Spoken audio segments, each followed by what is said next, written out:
দেখছো 2024 সালে ক্রিসমাসে গেছিলাম এটা, আর 2025 সালে ক্রিসমাসে একবার এটা।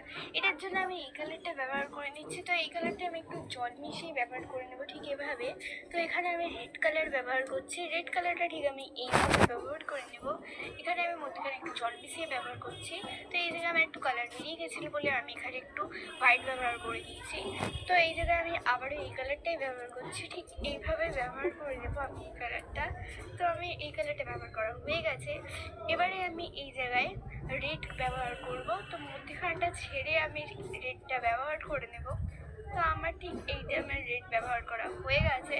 তো এবারে আমি এখানে গ্রিন ব্যবহার করে নেব। তো মধ্যখানটা ছেড়ে আমি গ্রিনটা ব্যবহার, তো এখানে আমি ডার্ক গ্রিন ব্যবহার করে নিচ্ছি এই জায়গায়। তারপরে আমি গ্রিন ব্যবহার করে নিচ্ছি, আর এই জায়গাটায় আমি ব্রাউন ব্যবহার করে নেব। ঠিক বাইরেটা হয়ে গেছে, এবার আমি ভেতরটা করব। তো ভেতরটার এই জায়গাটায় আমি জল ব্যবহার করবো। যতটা আমি ডার্ক ব্লু ব্যবহার করছি ততটাই আমি জল ব্যবহার করে নেব। তারপরে আমি এখানে ডার্ক ব্লু ব্যবহার করব।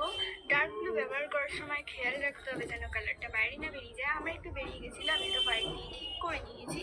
তো এবারে আমি বাইরেটাতে ব্রাউন ব্যবহার করে নিব। তারপরে আমি এখানে হোয়াইট ব্যবহার করে নিচ্ছি।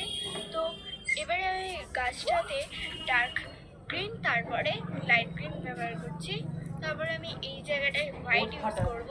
তো এখানে আমি ইয়েলো দিচ্ছি জানলায়, আর দরজায় দিয়ে দিচ্ছি ব্রাউন, আর এই জায়গাটায় আমি দিয়ে দিচ্ছি হোয়াইট। জানলার নিচেটায় আমি হোয়াইট ব্যবহার করেছি। তো ডিটেলিংসও বর্ডার দেওয়ার পরে আমি স্নোফল করে দিচ্ছি। আমি এখানে অল্প স্নোফল করেছি, তবে তোমরা চাইলে আরও বেশিও করতে পারো। তো আমি এখানে স্নোফল করে দিয়েছি। তো আমার বাইরে কয়েক জায়গায় কালার লেগে গেছিলো বলে আমি হার্ট করে দিয়েছি।